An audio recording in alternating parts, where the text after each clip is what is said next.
I'm going to try and present some of the technical issues, but inevitably it sort of leads into political issues. So I'll try and keep it fairly technical to explain what we're talking about.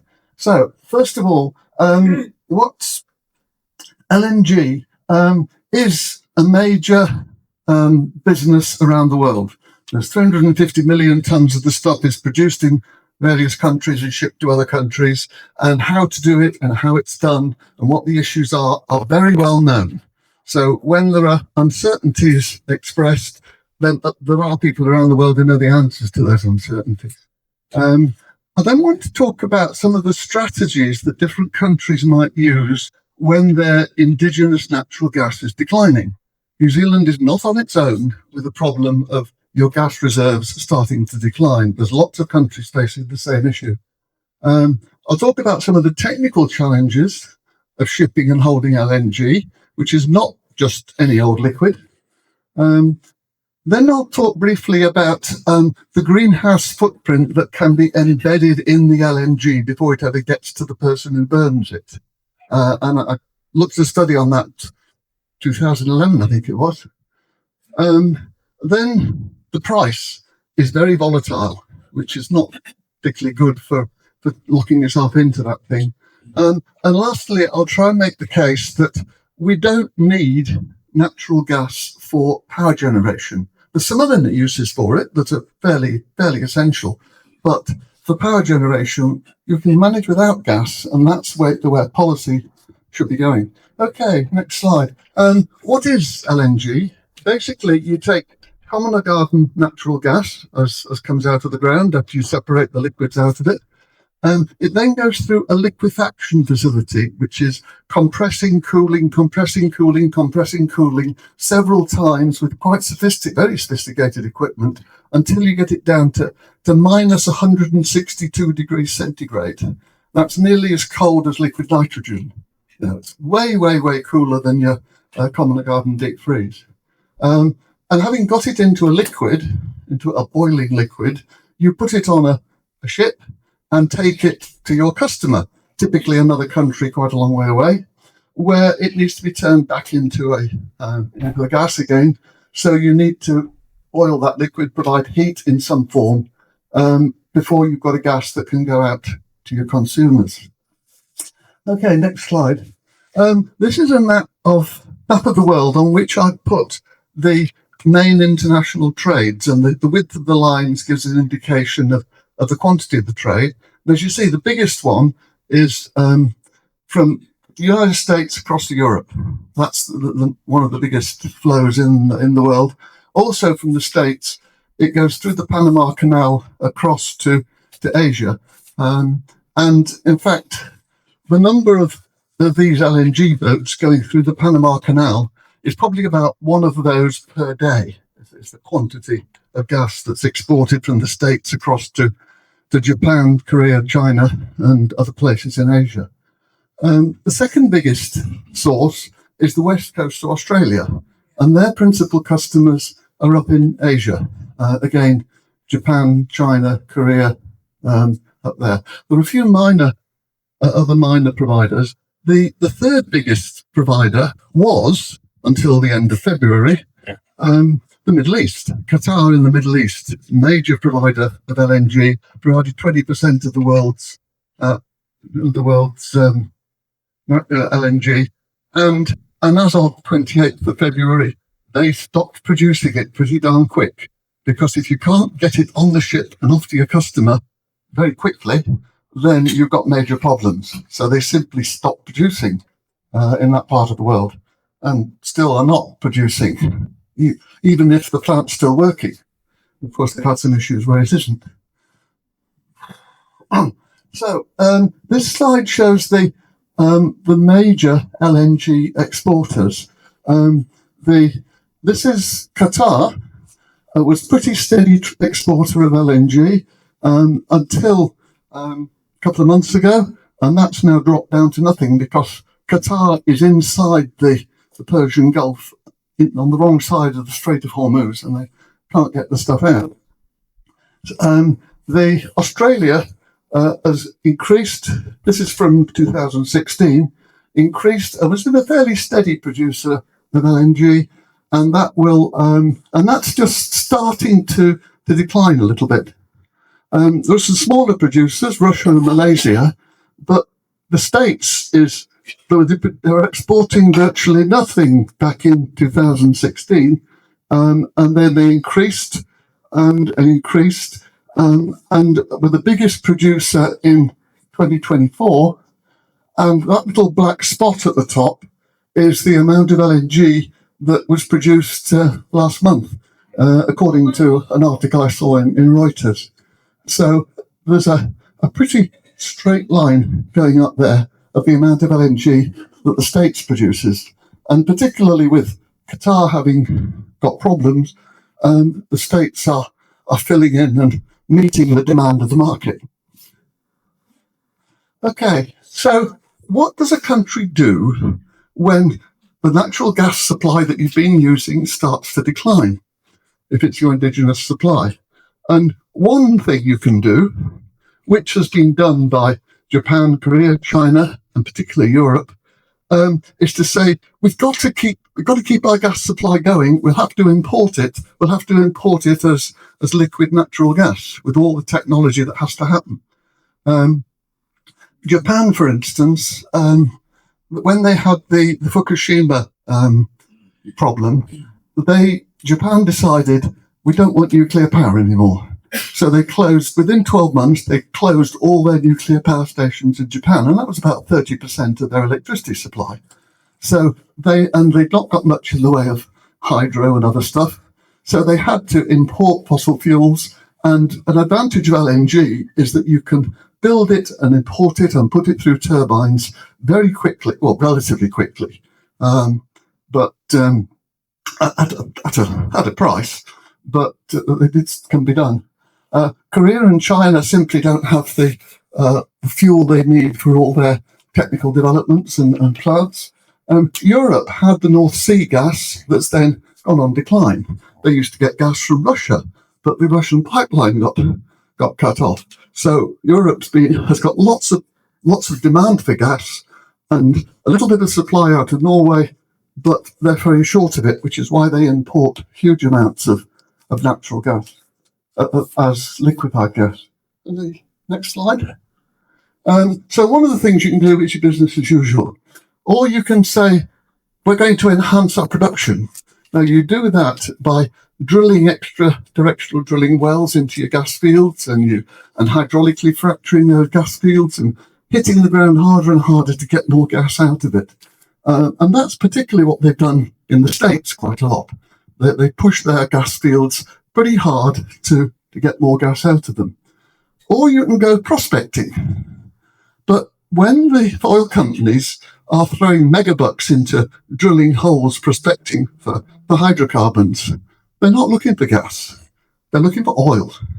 And if they find an oil-rich well, great, they produce the oil, they sell it, and that's wonderful, and they make lots of profits out of it. If they have a well that's mostly gas, they think, oh, bother, what do we do with this? Do we cap it off and forget about it? Do we flare it off for the little bit of oil that's there? Or do we put in a pipeline, like from Maui, and produce it and make it supply to the country? But getting a gas resource is really second prize for the oil and gas companies. First prize is getting oil. Or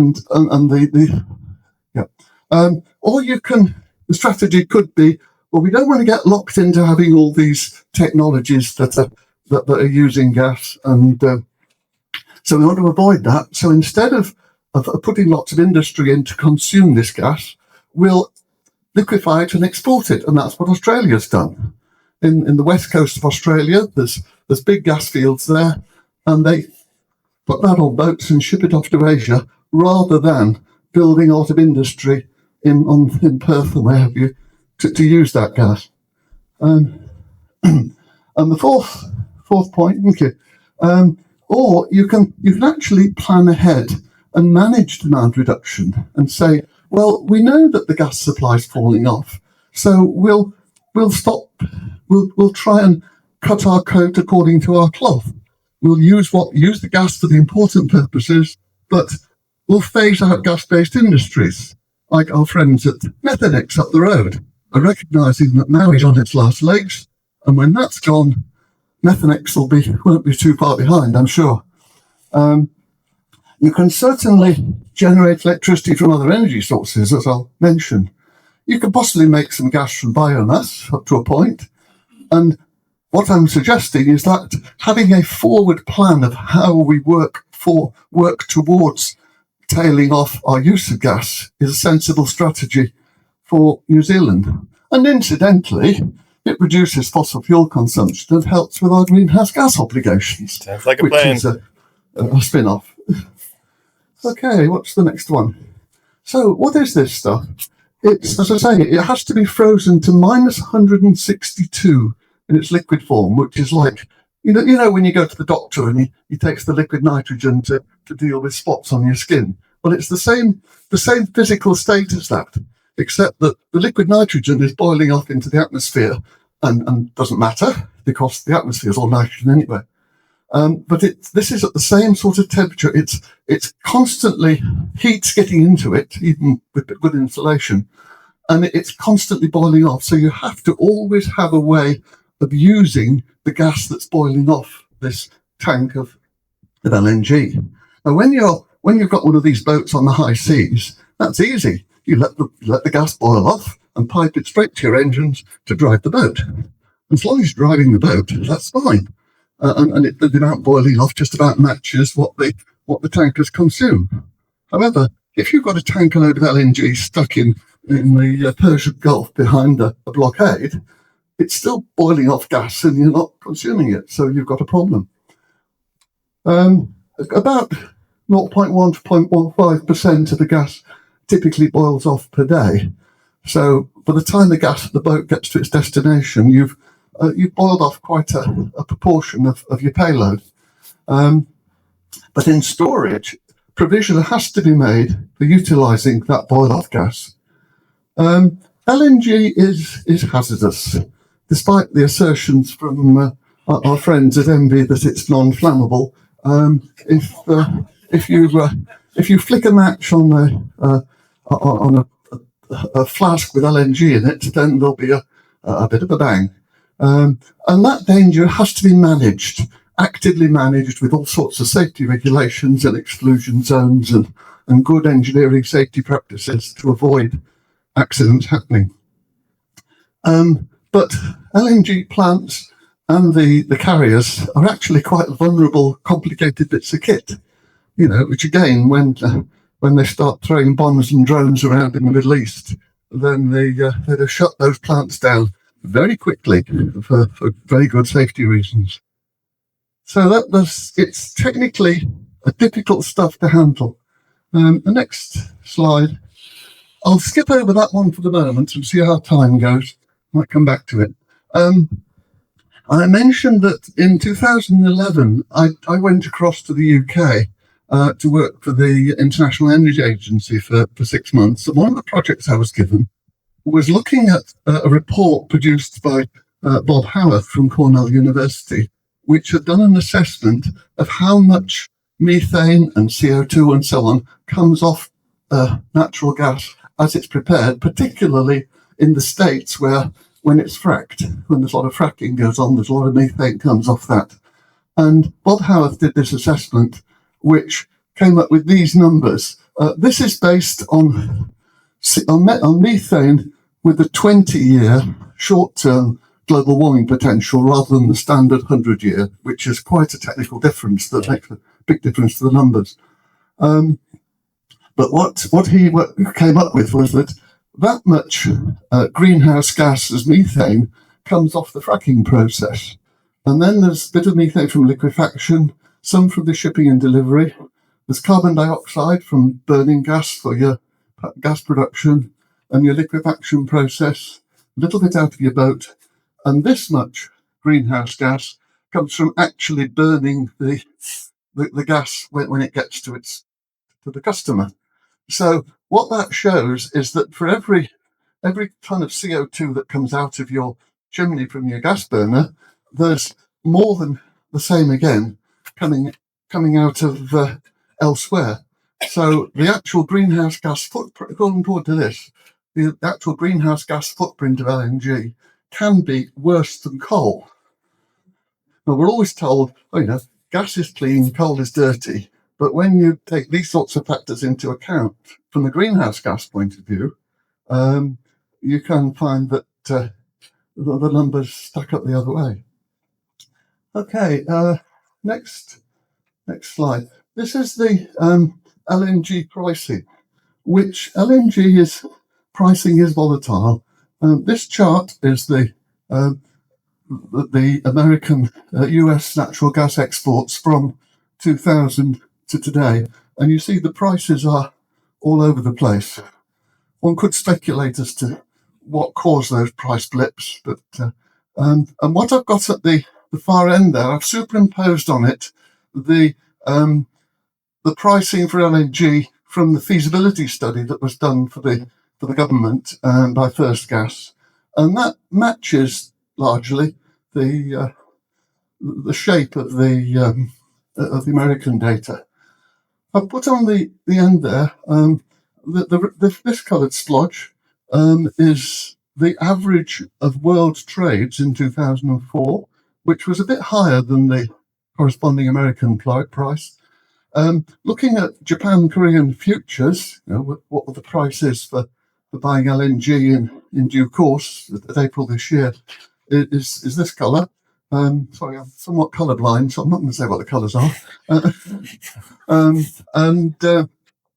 And what First Gas used was that figure for their assessments.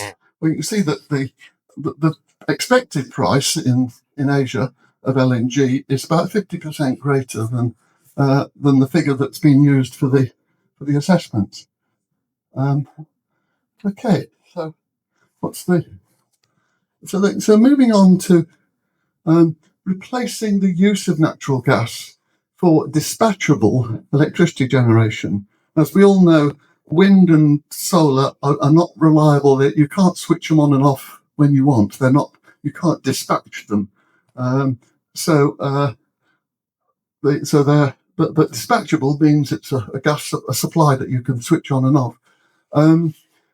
Peaking gas turbines are used typically with gas used in them for the morning and evening peaks, and to help run the things for a few hours in the morning and the evening to generate electricity. We've now got grid scale batteries that can do that job. But the battery prices have come down, and it's now a sensible economic thing to do, to build a big battery that you charge at night and let it produce electricity up to the peaks. So there's a new technology, relatively new, in grid scale batteries, which are happening. There's a big one in Hirokaka and some others. That's real live technology that can do that job. We don't need gas for that job. Firming up solar and wind generation during calm and cloudy periods. Maybe for a few days the wind drops and it's a bit cloudy. And batteries again can help with that. But also our hydro schemes have got some flexibility in them that they can store for a few days and then produce a bit more. So there's technologies there to do that job. And then the third one that they go on about is backup generation if we've got a dry year, or particularly a cold year scenario where the lakes aren't producing enough to keep it going, and we have this dry year scenario everybody worries about. And the electricity companies have actually done something sensible for once. They've got together and agreed, actually, Huntly Power Station makes a jolly good backup generator for New Zealand. And they've imported or are importing 1 million tonnes of coal to sit by Huntly Power Station, so that if there's a dry year, they can run the thing flat out for 3 or 4 months to cover that period when the hydro lakes are low. So Huntly Power Station is being set up for the purpose for which it was built in the first place, which is the backup generator to support the hydro. Of course, burning coal in Huntly is not flavour of the month because of its greenhouse gas emissions. But what you can do is replace that coal with black wood pellets, and they've done the trials and they've tried them out and it works, and they know the technology's good. And if you make black wood pellets and use that as your fuel in the power station, then your greenhouse gas emissions are zero. So you solve the greenhouse problem as well as making it an indigenous supply. Incidentally, if you make a lot of black pellets, you make them from wood chips. And if we created a huge market for wood chips, that would incentivize the foresters, where they're harvesting their logs, to chop up the slash into wood chips and ship that out as a byproduct and avoid slash on the hillside causing all sorts of problems. So it's a win-win, and it's all indigenous energy that we've got in New Zealand. So next slide, please. So just looking at a sort of an imaginary dry year scenario. So the premise is that we want to operate two 250 megawatt units of Huntly Power Station. There's actually 3 there now. They want to be run 24/7 for 4 months. It'll require 15 petajoules of energy and will make 1.5 terawatt hours. How do you do that? If you import coal, then you've got your coal stockpile, which they're building already. The source is it's imported. Capital cost, there isn't any. The kit's already in place to do the job. The fuel would probably cost 110 million for that one lump of electricity that we might need. It'd cost 7.5 cents a kilowatt hour for generating the power, but it would have a decent size greenhouse gas footprint.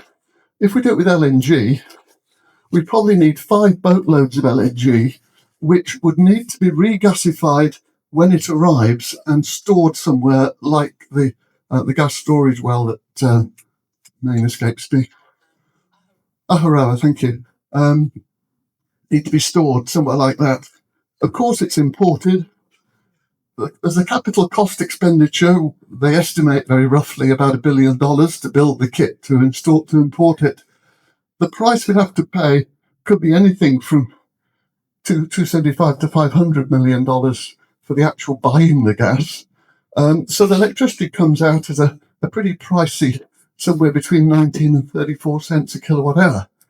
And because it's got this big embedded footprint, the greenhouse gas emissions are not much better than coal. If we use black wood pellets, we'd need 3 black wood pellet plants, which I had a quick look on the net and found some ideas of these plants that are real and are built elsewhere in the world. You need a stockpile produced over perhaps a couple of years, and that would be indigenous fuel. Those plants would probably cost you 150 to 300 million. The actual operating cost would be about 175, so the electricity cost would be fairly similar to coal. But there's no greenhouse gas emissions. So, pays your money, takes your choice. Oh, gosh, time's running on, isn't it? You're right. So, to summarise, it is a real technology that's happening. The strategies of what to do, we need to manage how you accommodate this opportunist fuel that was there last century and is now falling away. And it's not just our problem. Lots of other people address the same problem. The technical challenges, it's far from a common or garden liquid that we're dealing with, and it's not amenable to being stored. The whole design of LNG is to compress it, ship it, expand it, and it's a continuous flow. If that continuous flow gets upset, then there's major problems. If we get our LNG from the USA, then it could well have a big greenhouse footprint embedded in it when it arrives on our shores. The price is all over the place, not helped by people throwing bombs and drones around in the Middle East. And the use of gas for power generation, we don't need it. If we plan and organise, we can do away with burning gas for electricity generation. Anyway, before I get shot, I'd better shut up. And thank you for your attention.